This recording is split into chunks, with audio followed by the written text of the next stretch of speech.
Bird bill morphology is an ecologically important trait that has evolved many different forms, allowing birds to adapt to different food sources. However, just because we find variation in a trait, it doesn't necessarily mean it's an adaptive response.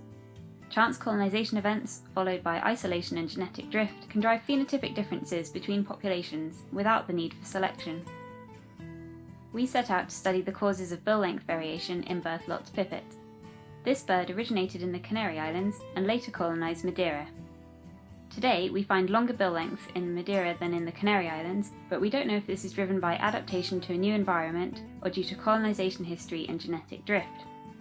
To find this out, we caught pipits throughout their range, measured their bills, and collected blood samples. We then used a technique called rad sequencing to sequence thousands of sites across the genome and looked for statistical associations between genotypes and bill length. The strongest association was found in a region containing BMP4, which has been linked to bill morphology in chickens and Darwin's finches, and OTX2, which plays an important role in craniofacial development in vertebrates. We then used a genome scan to test for selection between the archipelagos, which found signatures of divergent selection near our bill length candidates, BMP4 and OTX2, suggesting that bill length variation in Berthelot's pipits is driven by adaptive evolution. This study shows that combining association studies and genome scans is a powerful way to identify the genetic basis of adaptation in wild populations.